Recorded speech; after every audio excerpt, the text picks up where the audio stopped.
Bismillahirrahmanirrahim. Alhamdulillah. Alhamdulillahi rabbil alamin. Nahmaduhu wa nasta'inuhu wa nastaghfiruh. Wa na'udzu billahi min syururi anfusina wa sayyiati a'malina. May yahdihillahu fala mudilla lahu wa may yudlilhu fala hadiyalah. Asyhadu an la ilaha illallah wahdahu la syarika lah wa asyhadu anna Muhammadan abduhu wa rasuluh alladzi la nabiyya ba'dah. Amma ba'd, faqad qala Allah ta'ala fi kitabihil karim, a'udzu billahi minasyaitonir rajim. Ya ayyuhalladzina amanu ittaqullaha haqqa tuqatih wa la tamutunna illa wa antum muslimun. Alhamdulillah, puji serta syukur senantiasa terpanjatkan kehadirat Allah Subhanahu wa taala atas segala karunia dan nikmat yang senantiasa tercurah dan terlimpahkan kepada kita. Di kesempatan malam hari ini kita masih diberikan banyak sekali nikmat dan karunia oleh Allah Subhanahu wa taala yang tidak terkira jumlahnya, yang tidak terkira banyaknya, dan tidak ada hal yang dapat kita lakukan atas nikmat-nikmat tersebut kecuali hanya bersyukur kepadanya, agar Allah Subhanahu wa taala dengan syukur yang kita lakukan senantiasa menambah nikmat tersebut dalam menjalani kehidupan di dunia ini, dan kita senantiasa mendapatkan hidayah, taufik dan ridhonya. Amin ya rabbal alamin. Ikhwata iman rahimakumullah,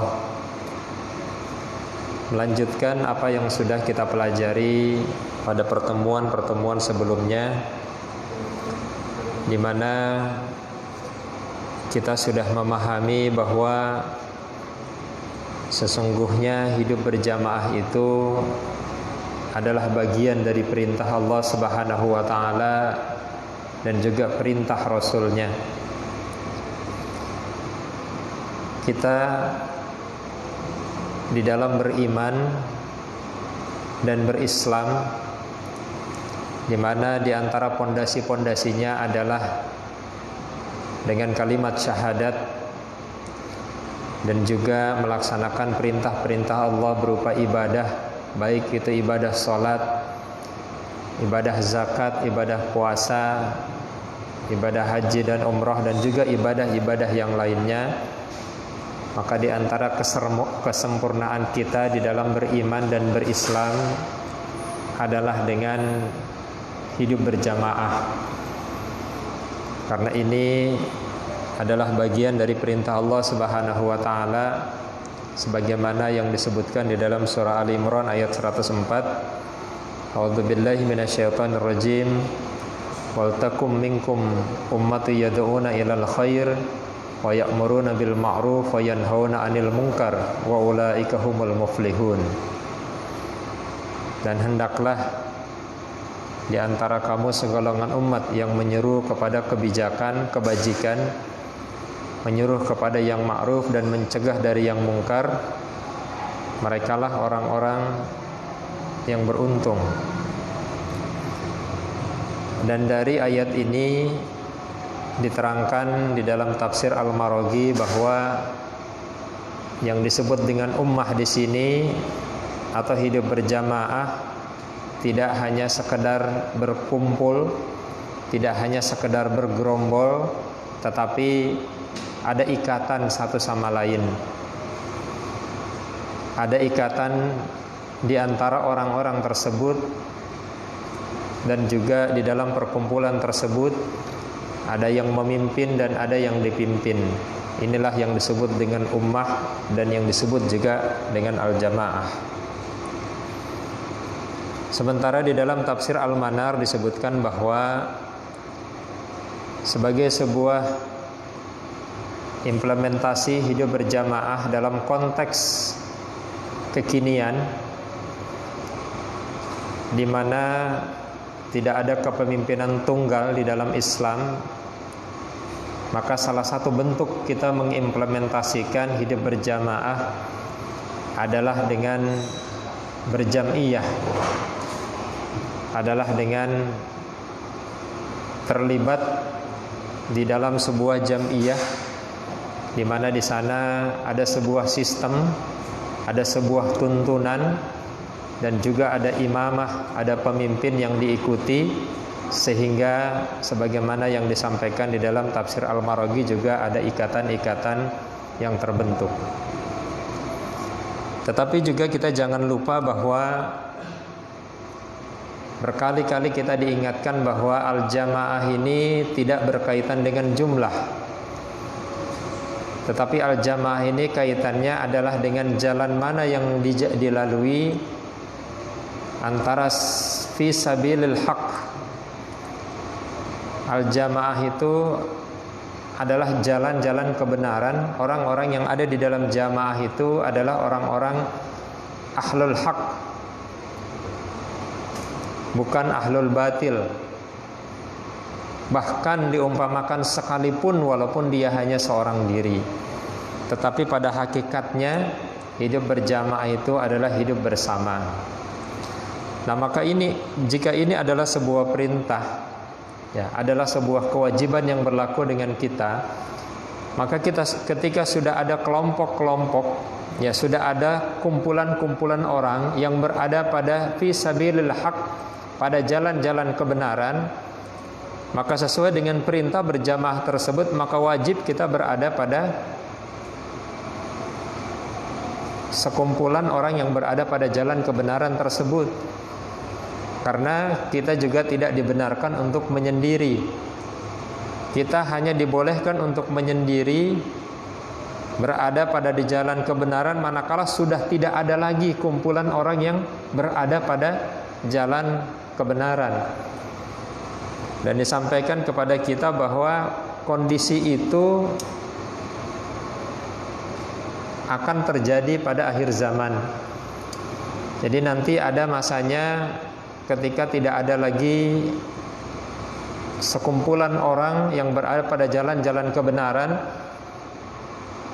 sehingga manakala kita mengikut kepada sekumpulan orang tersebut, maka kita tidak berada pada jalan kebenaran. Maka yang terbaik adalah tetap berada di jalan kebenaran walaupun seorang diri. Tetapi manakala ada kumpulan orang yang berada pada jalan kebenaran, maka kita memiliki kewajiban berada pada kumpulan tersebut. Karena diumpamakan kepada kita oleh Rasulullah SAW bahwa serigala hanya memangsa domba yang menyendiri. Ketika kita ingin berada pada jalan yang benar, kita ingin berada pada jalan-jalan yang diridhoi oleh Allah Subhanahu wa taala, fi sabilil haq, jalan-jalan kebenaran.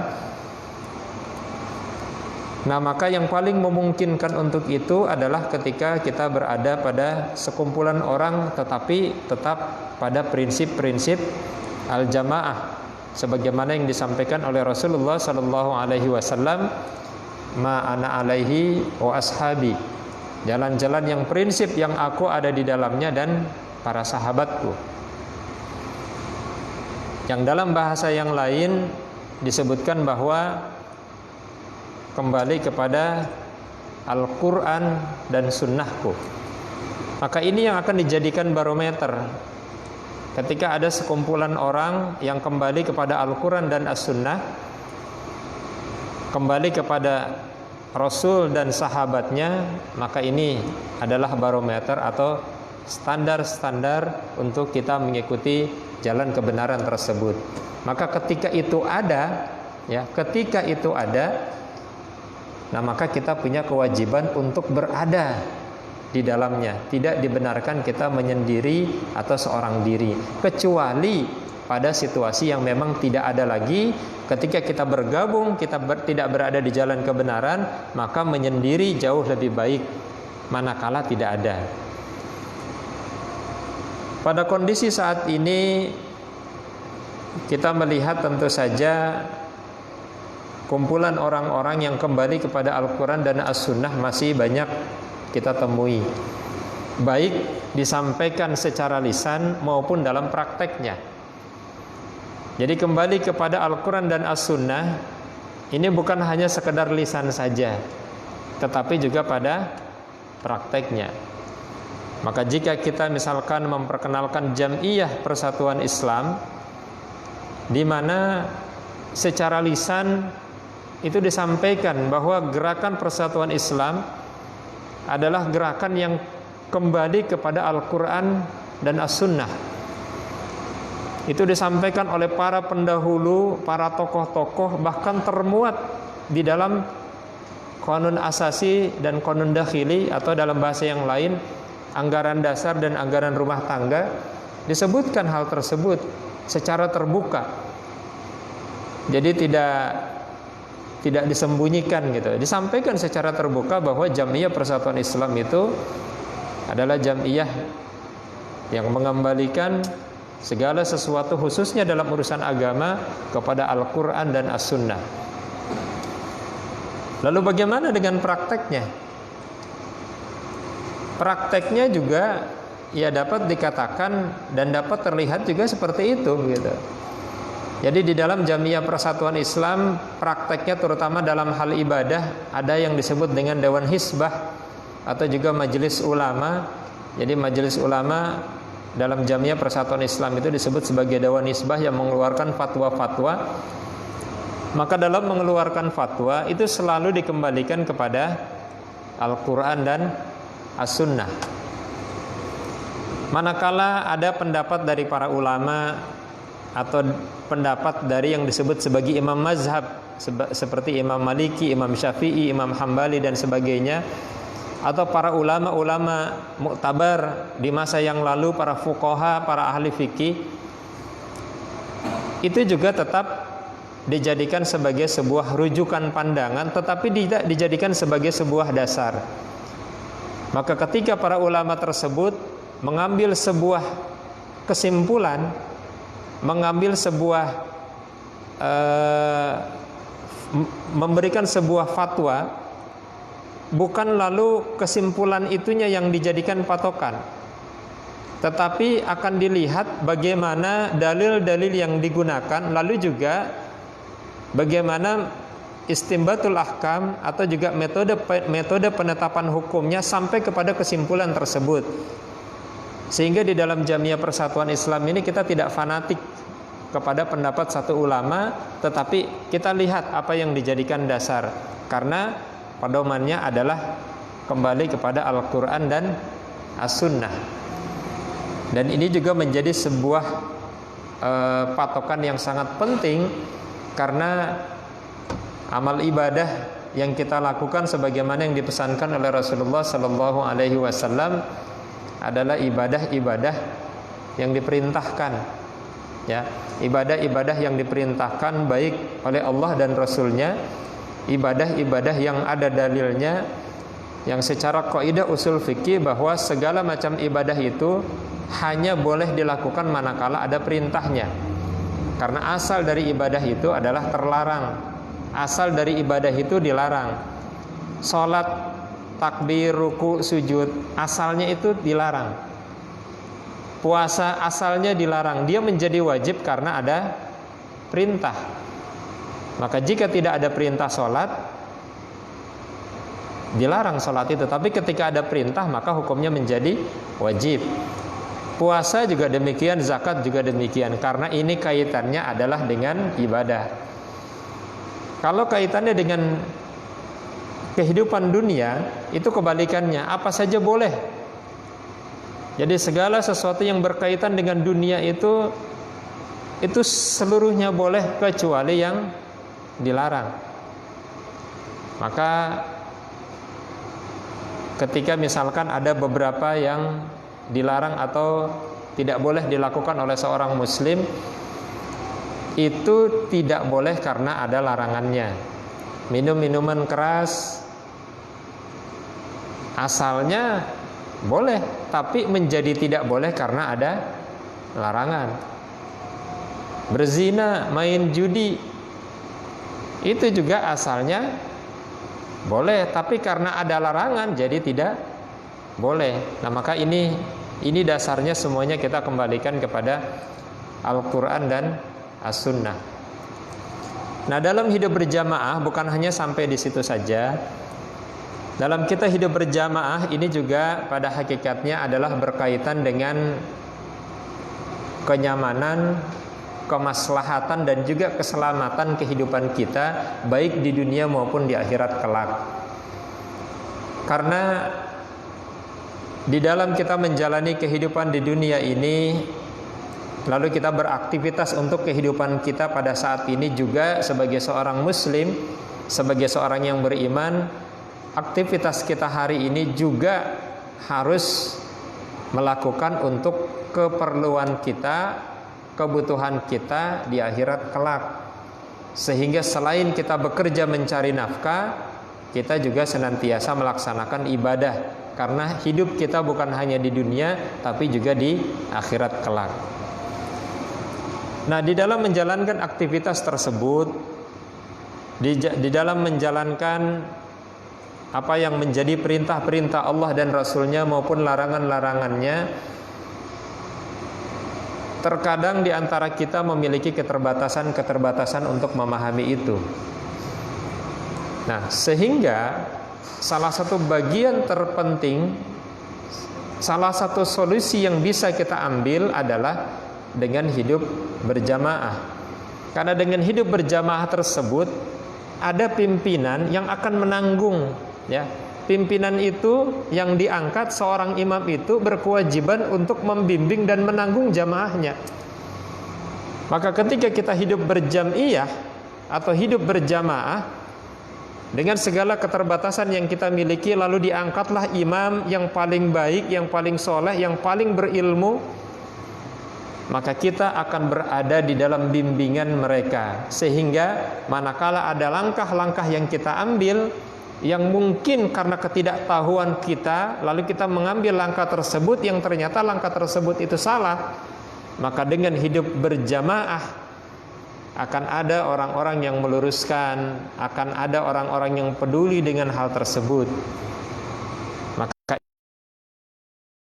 hal tersebut kecuali jika memang setiap kita sudah merasa mampu, sudah merasa memiliki kemampuan, pemahaman agama kita sudah sangat baik, lalu mengambil kesimpulan hidup menyendiri saja, yaitu silahkan saja, itu sebagai sebuah pilihan. Walaupun sebenarnya tetap apapun kapasitas kita diarahkan, diberikan bimbingan, bahkan diperintahkan untuk hidup berjamaah agar di dalam menjalani aktivitas kita, di dalam menjalani kehidupan kita, kita senantiasa terbimbing untuk hal tersebut. Nah, maka yang berikutnya adalah ketika kita sudah hidup berjamaah, kita sudah menjadi bagian dari jamaah, kita sudah menjadi bagian dari jam'iyah. Jadi kami punya kecenderungan bahwa ketika ada kewajiban untuk hidup berjamaah, salah satu bentuknya adalah dengan hidup berjam'iyah. Karena kita melihat tidak ada bentuk yang lain. Ketika ada banyak jam'iyah, ya, ada banyak jam'iyah, itu bukan berarti lalu, ya, bukan berarti lalu itu terpecah-pecah, tidak. Jadi jamaah ini, ya, jamaah ini adalah sebuah istilah yang umum, sementara jam'iyah adalah bentuk ikhtiar untuk bisa hidup berjamaah dalam kondisi al-jamaah itu tidak terbentuk. Nah, maka kembali kepada prinsip yang tadi, bahwa kita kembalikan kepada prinsip-prinsip yang dilakukan adalah kembali kepada Al-Quran dan As-Sunnah. Nah, maka ketika sudah hidup di dalam kehidupan berjamaah, kita berada di dalam lingkup tersebut, lalu kita punya pimpinan, punya imam, lalu juga kita punya sahabat-sahabat yang berada di dalam satu jam'iyah atau satu jamaah. Ada beberapa tuntunan yang diberikan oleh Allah Subhanahu wa taala sebagai sebuah upaya untuk memelihara keutuhan hidup berjamaah. Dan ini juga menjadi sebuah pesan bahwa ini akan menjadi sebuah tuntunan dan upaya untuk memelihara kehidupan di antara beberapa orang atau hidup bersama, baik di dalam keluarga maupun kelompok masyarakat atau juga dalam hidup berjam'iyah. Disebutkan oleh Allah Subhanahu wa taala di dalam surah Asy-Syura ayat 38, A'udzubillahi minasyaitonir rajim. Walladzina istajabu lirabbihim wa aqamus sholata wa amruhum syura bainahum wa mimma razaqnahum yunfikun. Dan bagi orang-orang yang menerima atau mematuhi seruan Tuhannya dan mendirikan salat, sedang urusan mereka diputuskan dengan musyawarah antara mereka, dan mereka menafkahkan sebagian dari rezeki yang kami berikan kepada mereka. Ayat ini lagi-lagi memberikan sebuah isyarat kepada kita bahwa setelah kita patuh kepada Allah Subhanahu wa taala, mengikuti seruan Allah Subhanahu wa taala baik yang ada di dalam Al-Qur'an maupun ada di dalam sunnah Rasulullah sallallahu alaihi wasallam, di antara seruan-seruan tersebut adalah beriman kepada Allah. Manakala kita sudah beriman, maka ini kita sudah memenuhi atau menerima seruan Allah Subhanahu wa taala. Lalu di antaranya juga adalah melaksanakan perintah-perintah Allah dan juga meninggalkan larangan-larangan Allah. Ini juga adalah sebuah bentuk bahwa kita telah menerima atau mematuhi seruan-seruan Allah. Secara spesifik disebutkan oleh Allah Subhanahu wa taala di dalam ayat ini adalah mendirikan salat. Jadi setelah kita iman kepada Allah Subhanahu wa taala dan Rasulnya, lalu juga mendirikan salat dan juga memenuhi seruan Allah dalam bentuk ibadah-ibadah yang lain, maka kata Allah Subhanahu wa taala, wa amruhum syura bainahum, maka di dalam urusan mereka diputuskan dengan musyawarah di antara mereka. Dan ini adalah sebuah isyarat, adalah sebuah petunjuk bahwa kita itu hidup secara berjamaah. Kita beriman secara berjamaah. Kita salat secara berjamaah. Dan ini adalah sebuah penguatan di dalam kita beriman dan berislam. Maka diingatkan oleh Allah Subhanahu wa taala kepada kita bahwa udkhulu fis-silmi kaffah. Diperintahkan kepada kita udkhulu, masuklah ke dalam Islam, jadilah orang Islam dengan beriman dan juga melaksanakan ibadah-ibadah kepada Allah Subhanahu wa taala.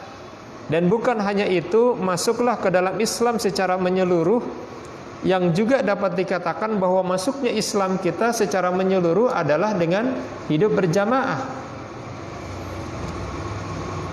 Kita masih dihebohkan, dunia itu masih dihebohkan saat ini, baru-baru ini, dengan penghinaan kepada Rasulullah sallallahu alaihi wasallam di Perancis. Bahkan Presiden Perancis pun termasuk yang melakukan penghinaan tersebut. Apa yang kita bisa lakukan dengan kondisi demikian? Tentu saja yang kita bisa lakukan adalah dengan mengutuk, lalu juga kita menyampaikan protes dan sebagainya. Hanya bisa sampai di situ saja. Seandainya Islam punya kekuatan sebagaimana yang terjadi pada masa Rasulullah sallallahu alaihi wasallam, pada masa para sahabat, maka jika itu terjadi dilakukan oleh orang-orang yang ada di Eropa sana, niscaya kekuatan Islam tersebut akan mengerahkan pasukannya ke sana, karena ini adalah penghinaan terhadap agama kita. Tetapi pada kenyataannya hari ini kita tidak memiliki kekuatan tersebut. Itu adalah dalam lingkup besar. Tetapi dalam lingkup kecil, ya, dalam lingkup kecil, dengan kita hidup berjamaah, kita dapat saling menjaga, lalu juga menunjukkan izzah agama kita. Agama kita akan terjaga minimal dalam lingkup-lingkup yang kecil, sehingga manakala di antara saudara-saudara kita, orang-orang terdekat kita dalam kondisi kurang baik dan sebagainya, sehingga tidak termanfaatkan oleh orang lain, maka dengan hidup berjamaah itu akan dapat teratasi. Seharusnya seperti itu. Nah, maka kembali lagi kepada firman Allah Subhanahu wa taala di dalam surah Asy-Syura ayat 38 ini, bahwa setelah kita mengikuti seruan Allah dengan beriman lalu juga melaksanakan ibadah, maka di dalam berjamaah tersebut diarahkan kepada kita oleh Allah Subhanahu wa taala, amruhum syura bainahum, adalah dengan bermusyawarah dalam memutuskan urusan kita bersama, bermusyawarah ketika menyangkut kepentingan bersama. Di antaranya misalkan ketika kita berjamaah lalu diperlukan seorang pemimpin di antara kita, maka disebutkan oleh Allah Subhanahu wa taala di dalam ayat ini syura bainahum, karena pemimpin ini adalah kepentingan kita bersama.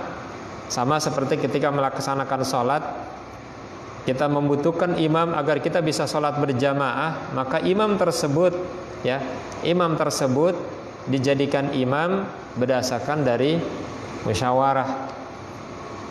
Dan musyawarah ini jangan lalu dibayangkan harus menggunakan ruangan rapat, lalu ada pembawa acara dan sebagainya. Tidak harus seperti itu. Di situ ada mufakat, ada kesepakatan, itu sudah disebut sebagai musyawarah. Maka sesungguhnya ketika kita menentukan imam di dalam sholat, ada yang dipersilahkan satu orang lalu semua menyetujui, maka itu sudah musyawarah. Yang tidak musyawarah adalah ketika kita mengetahui ada orang yang dalam pandangan, dalam kategori fikih tidak memenuhi kriteria untuk menjadi seorang imam, lalu dia maju sebagai seorang imam, lalu tidak dikehendaki oleh jamaah dan dia tetap saja maju. Nah, ini tidak musyawarah namanya ini, karena ada memaksakan diri. Dan bukan hanya dalam hal sholat, tetapi juga dalam kehidupan berjamaah, sebagaimana juga diperintahkan oleh Rasulullah SAW bahwa ketika kita bertiga, terutama dalam hal bepergian, jadi dicontohkan ini hanya bertiga. Ketika kita bepergian bertiga, maka patut untuk diangkat satu orang menjadi seorang imam. Dan siapa yang dijadikan imam diambil dengan jalan musyawarah. Supaya apa? Supaya ada penerimaan satu sama lain, lalu juga ada kelapangan hati satu sama lain. Ini salah satu contohnya adalah dalam menentukan imam atau pemimpin. Maka ketika hidup di dalam berjam'iyah juga sama, gitu, seperti itu. Ketika kita berjam'iyah di dalam Jamiah Persatuan Islam, lalu ada ketua pimpinan pusat, ada ketua pimpinan wilayah, pimpinan daerah, pimpinan cabang, perlu ada ketua atau perlu ada imam dalam lingkupnya, maka itu dilakukan dengan cara musyawarah. Kalau misalkan dalam musyawarah tersebut yang diputuskan orangnya itu terus gitu, padahal sudah berpuluh-puluh tahun, ya tidak apa-apa, selama prinsipnya adalah musyawarah. Dan prinsip musyawarah ini adalah kesepakatan, tidak ada keberatan. Kalau misalkan lalu tidak ada titik temu di dalam musyawarah tersebut, baru kemudian dicari alternatif-alternatif yang lain. Maka salah satu contohnya adalah dalam menentukan pemimpin. Lalu dalam kondisi yang lain juga ada beberapa hal juga yang perlu dimusyawarahkan dengan sebuah catatan bahwa ini adalah untuk kepentingan bersama. Maka disebutkan di sini oleh Allah Subhanahu wa taala amruhum, urusan yang menyangkut kepentingan bersama. Jadi misalkan ketika kita melaksanakan sholat di masjid ini, kita sholat berjamaah, sudah disepakati atau sudah mufakat siapa yang menjadi imam. Ada hal lain yang juga, ya, ada hal lain yang juga ini menjadi kepentingan bersama, yaitu juga silakan dimusyawarahkan. Contoh misalkan ini ruangannya nyalain kipas saja atau nyalain AC, ya. Nah, nyalanya kipas atau nyalanya AC ini kan buat kepentingan bersama. Maka ini juga perlu ada kemufakatan, karena mungkin ada di antara kita yang tidak kuat dengan AC. Contoh. Lalu untuk menyangkut kepentingan bersama juga adalah misalkan dengan lampu apakah dinyalakan semua atau tidak. Tetapi selama itu bukan untuk kepentingan bersama, ya maka tidak dimusyawarahkan pun itu tidak masalah. Ya misalkan, ya, saya mau pakai baju warna apa, ya itu mah tidak perlu dimusyawarahkan. Kenapa? Karena itu tidak menyangkut kepentingan bersama. Tetapi manakala itu menyangkut kepentingan bersama, diperintahkan oleh Allah Subhanahu wa taala syura bainahum, adalah dengan bermusyawarah di antara mereka. Nah, maka kita juga perlu memahami, Bapak dan Ibu sekalian, bahwa prinsip-prinsip musyawarah ini bukanlah prinsip-prinsip yang datangnya dari tempat lain. Kalau misalkan ada klaim bahwa musyawarah ini bagian dari demokrasi, lalu demokrasi itu datangnya dari barat dengan teori-teori demokrasinya, sebenarnya tidak. Ini surah Asy-Syura ayat 38. Ini diturunkan oleh Allah Subhanahu wa taala itu sudah 1400 tahun yang lalu. Sudah 14 abad yang lalu, yang ketika itu mungkin negara-negara barat masih di dalam masa kegelapan, bahkan mungkin belum berbentuk seperti negara sekarang. Maka prinsip ini adalah prinsip yang ada di dalam agama kita, bahkan diajarkan, ya, diajarkan oleh Allah Subhanahu wa taala, sehingga ketika ini diajarkan oleh Allah Subhanahu wa taala dapat dikatakan ini adalah sebuah kewajiban bagi kita, baik dalam lingkup besar maupun dalam lingkup kecil. Sehingga dalam lingkup kecil, misalkan dalam keluarga, di situ ada bapak, ada ibu, ada anak. Ini kan jamaah dalam lingkup kecil ini.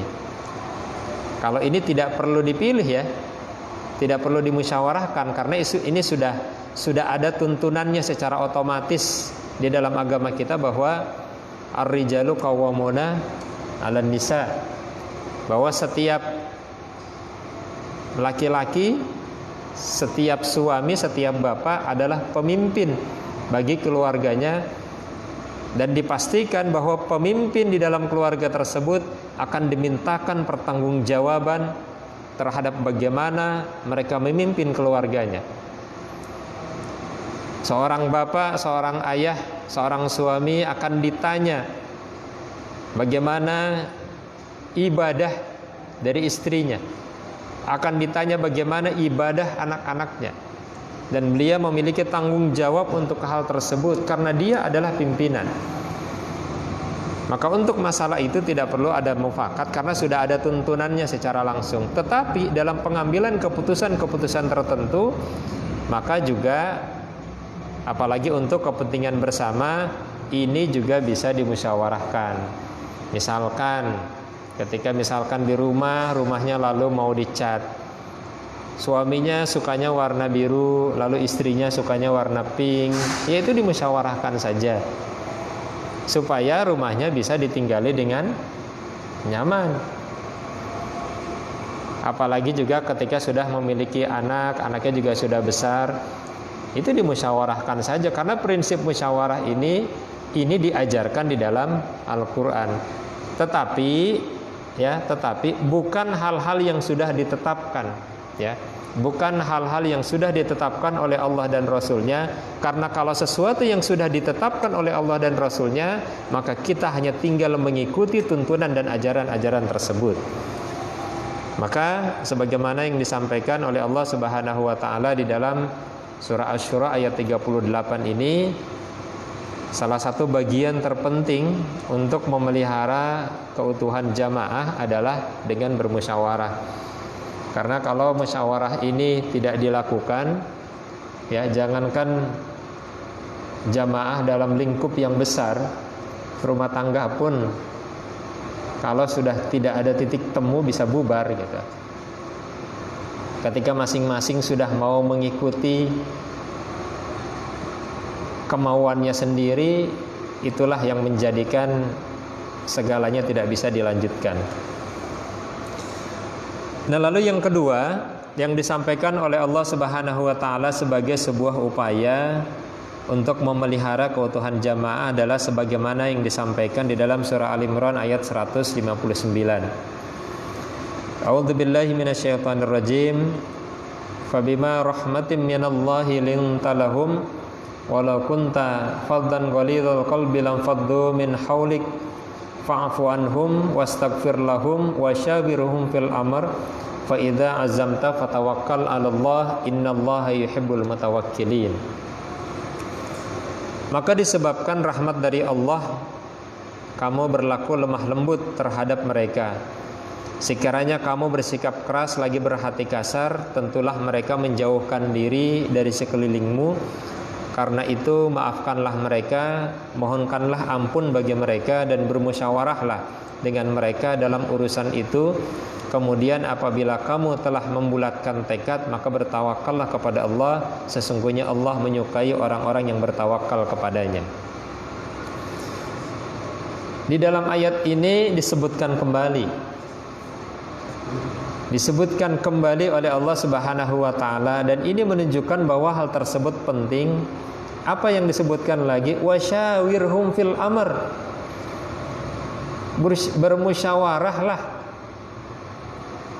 pada urusan-urusan untuk kepentingan bersama.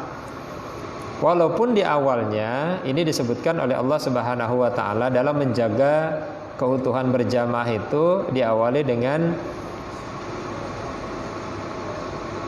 kita berlaku lemah lembut.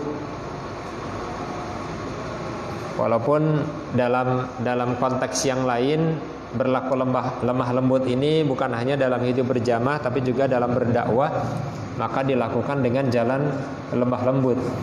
Karena pada hakikatnya manusia itu pada dasarnya lebih suka dengan cara-cara yang lembut. Biasanya orang sekasar apapun, tetapi kalau didekati, berkomunikasi dengan cara yang lembut, ya mereka juga akan berkomunikasi dan juga menimpali dengan cara yang lembut pula. Walaupun di sini juga diingatkan oleh Allah Subhanahu wa taala bahwa kelembutan yang dimiliki di dalam berdakwah maupun dalam hidup berjamaah itu adalah sebab dari rahmat Allah Subhanahu wa taala. Maka dapat dikatakan bahwa di sini kita dilarang untuk bersikap keras lalu berhati kasar. Karena dengan demikian sulit rasanya kita hidup berjamaah gitu, baik dalam lingkup besar maupun lingkup kecil. Sekali lagi, kalau misalkan keluarga itu menjadi jamaah dalam lingkup kecil, ya dapat dikatakan ini juga adalah sebuah perintah bahwa ketika kita berkomunikasi di dalam keluarga, berkomunikasilah dengan lemah lembut, tidak bersikap kasar, tidak dengan intonasi bahasa yang kasar. Diperintahkan kita untuk berlemah lembut. Karena jika tidak, kita bersikap kasar lalu berkata juga dengan kasar, ya ini juga akan bisa merenggahkan, bahkan membuat terjadinya perpecahan, bukan hanya jamaah dalam lingkup yang besar, bahkan jamaah dalam lingkup kecil seperti rumah tangga pun bisa terjadi. Dan mereka akan menjauhkan diri sehingga jamaah ini tidak akan berjalan. Kan aja nih. Lalu Rasulullah Shallallahu Alaihi Wasallam juga telah mencontohkan bagaimana beliau di dalam berjamaah sebagai seorang pimpinan kepada para jamaahnya, kepada umat Islam ketika itu dengan lemah lembut, tidak kasar, lalu juga tidak berhati keras. Bahkan ketika terjadi sebuah kesalahan yang dilakukan oleh seseorang, itu senantiasa diawali tegurannya adalah dengan lemah lembut. Dan bukan hanya dengan teguran yang lemah lembut, tetapi fa'fu anhum wastaghfir lahum. Maafkan mereka, dimaafkan. Lalu yang kedua, setelah dimaafkan dengan kesalahannya tersebut, kita memohonkan ampun kepada Allah Subhanahu wa taala. Kalau ini kita bisa lakukan, Bapak dan Ibu, dalam hidup berjamaah seperti ini, termasuk di dalam keluarga, sepertinya dunia itu menjadi indah. Kalau misalkan kita bisa mengaplikasikan hal seperti ini, sehingga memang tuntunan Allah Subhanahu wa taala di dalam Al-Qur'an demikian agar keutuhan jamaah kita, keutuhan hidup bersama kita dapat terjalin dengan baik. Karena hidup berjamaah, hidup bersama ini adalah perintah dari Allah Subhanahu wa taala. Ini adalah bagian dari kita berislam, bagian dari kita beriman kepada Allah dan Rasul-Nya, dan ini adalah bagian dari pengabdian kita kepada Allah dan Rasul-Nya, dan ini juga adalah bagian dalam wujud konkret kita dalam memegang teguh agama yang kita yakini ini. Maka mudah-mudahan setelah kita memahami, kita dapat melaksanakan hal tersebut, dan mudah-mudahan kita senantiasa berada di dalam kebaikan, di dalam jalan lurus, jalan yang diridhai oleh Allah Subhanahu wa taala. Amin ya rabbal alamin. Mungkin itu saja untuk pertemuan kita hari ini. Tentu saja masih banyak hal yang perlu kita pelajari, tetapi biarlah kita pelajari satu persatu, kita pahami sedikit demi sedikit. Yang terpenting adalah dari setiap yang kita pelajari, kita amalkan di dalam kehidupan kita sehari-hari. Karena memang tuntunan dalam belajar seperti itu, setahap demi setahap kita pahami, dan setahap demi setahap kita laksanakan. Seberapa besar pun yang kita pahami dan kita laksanakan, itu adalah bagian dalam bentuk upaya kita, dan ini insyaallah menjadi nilai ibadah di hadapan Allah Subhanahu wa taala. Amin ya rabbal alamin. Aqulu qouli hadza wa astaghfirullah li wa lakum. Rabbana atina fid dunya hasanah wa fil akhirati hasanah wa qina adzabannar. Assalamualaikum warahmatullahi wabarakatuh.